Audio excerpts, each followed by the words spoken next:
الرحمن الرحیم صلی اللہ علی محمد صلی اللہ علیہ وآلہ وسلم۔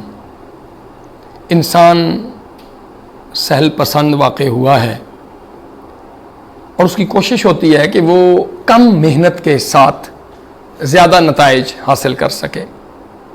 آج کے معاشرے میں ہم دیکھتے ہیں کہ انسان محنت سے پہلو تہی کرتا ہے، محنت سے جی چراتا ہے، لیکن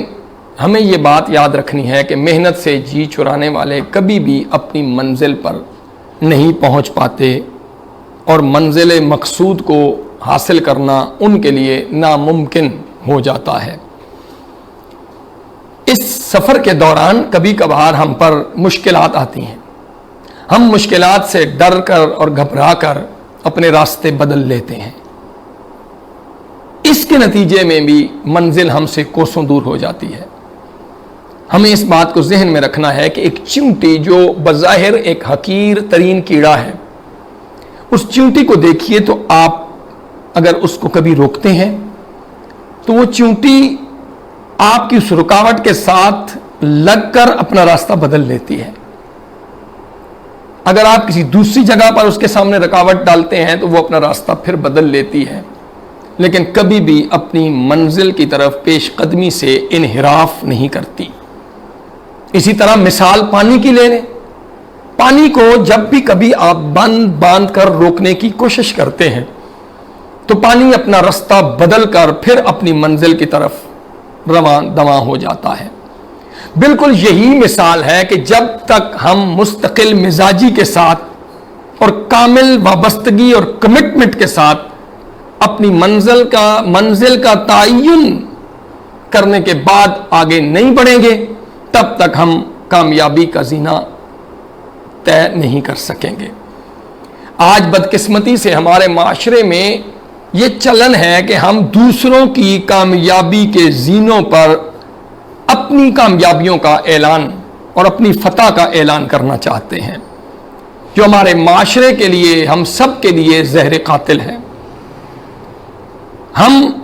برداشت سے عاری ہو گئے ہیں، ہم مشکل سے گھبرانا شروع ہو گئے ہیں، ہم تکالیف کا سامنا کرنے جیسی صفت سے عاری ہو چکے ہیں۔ یہ بات ہمیں یاد رکھنی ہے، ہم فرد ہیں تب بھی، ہم تنظیم ہیں تب بھی، ہم ادارہ ہیں تب بھی، کہ جب ہم آسانی ہی ڈھونڈتے رہیں گے اور مشکل کو برداشت نہیں کر پائیں گے، فیس نہیں کر پائیں گے، تو پھر ہمیں کبھی بھی منزل اور اپنی مرضی کا نتیجہ نہیں ملے گا۔ ہمیں مشکل سے گھبرانا نہیں ہے، ہر مشکل کے بعد آسانی، ان مع العسر یسرا فان مع العسر یسرا۔ پھر ہمارے سامنے ایک اور مثال ہے، ایک کسان کی مثال لے لیں، وہ زمین میں ہل چلاتا ہے، اپنی جان کو تکلیف میں ڈالتا ہے، اپنی جان کو مشکل میں ڈالتا ہے، زمین کا سینہ چیرتا ہے، پھر وہ اس میں بیج ڈالتا ہے، پھر وہ بیج پانی کی کمی کو، زیادتی کو، موسم کی شدت کو، حدت کو برداشت کرتا ہے،